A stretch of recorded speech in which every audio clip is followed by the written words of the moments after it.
کوبے شہر 4 وجوہات سے پورے جاپان میں مشہور ہے۔ پہلی وجہ کوبے بیف ہے۔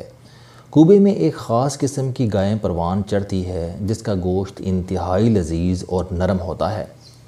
جانوروں کو شہر سے باہر خاص فارم ہاؤسز میں رکھا جاتا ہے۔ ان کے لیے گرمیوں میں اے سی اور سردیوں میں ہیٹروں کا بندوبست کیا جاتا ہے۔ باڑے میں صفائی کے لیے جدید ترین مشینیں نصب ہوتی ہیں۔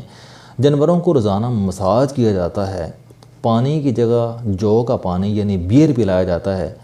ڈاکٹروں کی ہدایت کے مطابق انہیں دھوپ، سردی اور گرمی لگوائی جاتی ہے، اور یہ گائے جب جوان ہوتی ہے تو انہیں صاف ستھرے ماحول میں ذبح کر کے ان کے مختلف سائز کے سٹیکس بنائے جاتے ہیں، اور یہ سٹیکس بعد ازاں دنیا کے کھرب پتیوں، بادشاہوں، مہنگے اداکاروں اور کھلاڑیوں کی ٹیبل پر پہنچتے ہیں۔ کوبے بیف کو دنیا کا مہنگا ترین گوشت سمجھا جاتا ہے۔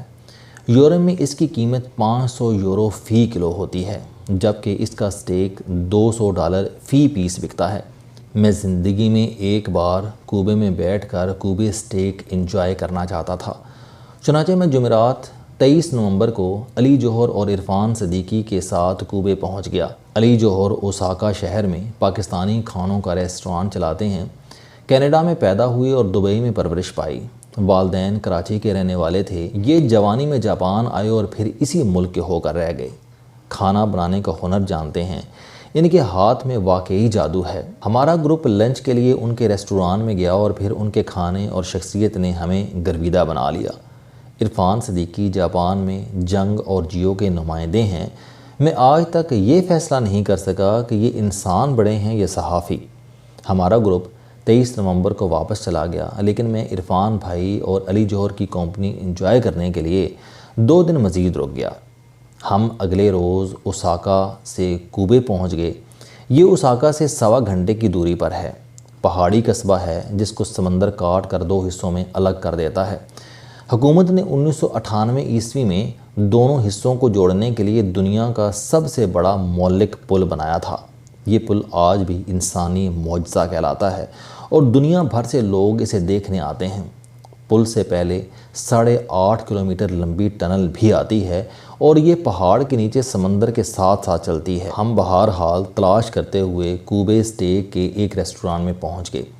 سٹیک ریسٹوران میں نیم دائرے میں ڈائننگ ٹیبلز لگے ہوئے تھے۔ گاہک کرسی پر بیٹھ جاتے تھے اور شیف ان کے سامنے ان کا سٹیک بناتے ہیں۔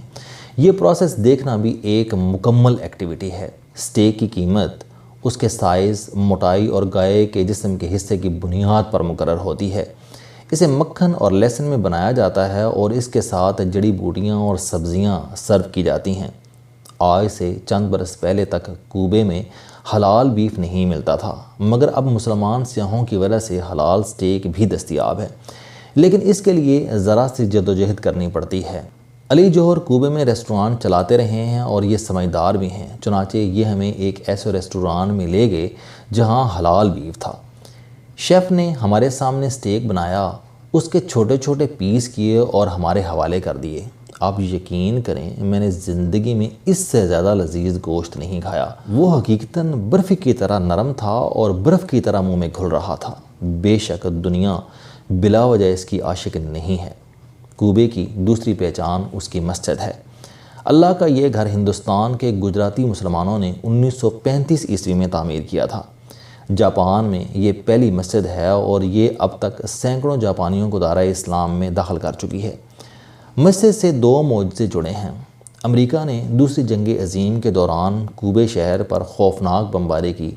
تمام بڑی عمارتیں تباہ ہو گئیں مگر مسجد مکمل طور پر محفوظ رہی۔ یہ معجزہ دیکھ کر جاپانی فوج مسجد کے تہہ خانے میں پناہ گزیر ہو گئی اور 2 سال مسجد میں رہی۔ دوسرا معجزہ 17 جنوری 1995 عیسوی کو سامنے آیا۔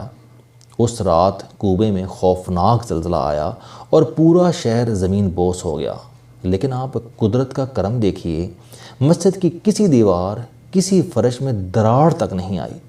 یہ جوں کی توں محفوظ رہی۔ آج بھی دیوار پر 1945 اور 1995 کی تصویریں لگی ہیں اور ان تصویروں میں واقعی اللہ کا گھر تباہ حال شہر کے درمیان پورے قد اور فخر کے ساتھ کھڑا ہے۔ اللہ نے ہمیں اس مسجد کی زیارت کا موقع بھی دیا۔ امام صاحب جامعۃ الرشید سے فارغ التحصیل ہیں اور بہت ہی نفیس انسان ہیں۔ مؤذن کا تعلق الجیریا سے ہے، جبکہ نمازیوں میں ہر خطے کے مسلمان شامل ہوتے ہیں۔ کوبے کی شہرت کی تیسری وجہ اس کی فضا اور ماحول ہے۔ یہ پہاڑی علاقہ ہے، چنانچہ اس کی گلیاں اور سڑکیں اونچی نیچی ہیں۔ موسم اچھا اور فضا بھی صاف ستھری ہے۔ ہمیں وہاں جنید خان ملے۔ یہ خوشحال انسان ہیں، دنیا کے مختلف ملکوں میں کام کر کے پیسہ کمایا اور پھر بچوں کو ساتھ لے کر کوبے میں ہجرت کر لی۔ انہوں نے یہ بتا کر حیران کر دیا کہ میں یہاں صرف رہنے کے لیے آیا ہوں، بزنس کے لیے نہیں۔ یہ بہت خوش اور مطمئن ہے۔ اور کوبے کی چوتھی وجہ شہرت اس کا زلزلہ تھا۔ کوبے میں 17 جنوری 1995 عیسوی کو انتہائی خوفناک زلزلہ آیا۔ اس سے قبل اس خطے میں زیادہ سے زیادہ 6.3 ریکٹر سکیل کا زلزلہ آیا تھا، لہٰذا تمام عمارتیں اس کے مطابق بنی تھیں۔ مگر پھر 1995 میں 6.9 شدت کا زلزلہ آیا اور اس نے پورے شہر کو جڑوں سے ہلا دیا۔ آپ زلزلے کی شدت کا اندازہ اس سے لگا لیجئے کہ حکومت نے 1995 میں سمندر پر پل بنانے کا فیصلہ کیا۔ ڈیزائن تیار ہو گیا، مگر کام شروع ہونے سے پہلے زلزلہ آ گیا۔ 1996 عیسوی میں پل کی تعمیر شروع ہوئی تو پتہ چلا کہ سمندر کے کنارے 1 میٹر پیچھے ہٹ گئے ہیں اور اب ڈیزائن دوبارہ بنانا پڑے گا، اور آرکیٹیکٹ کو یہ کرنا پڑا۔ کوبے کا پل آج بھی زلزلے کی یاد دلاتا ہے۔ ہم نے دوسرے دن نارا کی وزٹ کی۔ نارا کوبے سے مخالف سمت میں ہے۔ اوساکا سے وہاں پہنچنے میں بھی 1 گھنٹہ لگتا ہے۔ نارا شہر اپنے قدیم ٹیمپلز اور لاکھوں ہرنوں کی وجہ سے مشہور ہے۔ ہم تودائیجی ٹیمپل گئے۔ یہ ٹیمپل 710 عیسوی میں شومو بادشاہ نے بنوایا تھا۔ نارا ماضی میں جاپان کا دارالحکومت ہوتا تھا۔ یہ یہاں سے کیوٹو گیا اور پھر 1868 میں ٹوکیو کو دارالحکومت بنا دیا گیا۔ دارالحکومت کی اس تبدیلی کی وجہ مذہبی رہنما تھے۔ ماضی میں دنیا کی زیادہ تر ریاستیں بادشاہ اور مذہبی رہنما مل کر چلاتے تھے۔ مذہبی رہنما وقت گزرنے کے ساتھ مضبوط ہوتے چلے گئے اور ایک ایسا وقت آیا جب بدھ لاما بادشاہوں کے بھی بادشاہ بن گئے اور بادشاہوں کے اختیارات محدود ہوتے چلے گئے۔ بادشاہوں نے اس کا حل دارالحکومت کی تبدیلی کی شکل میں نکالا۔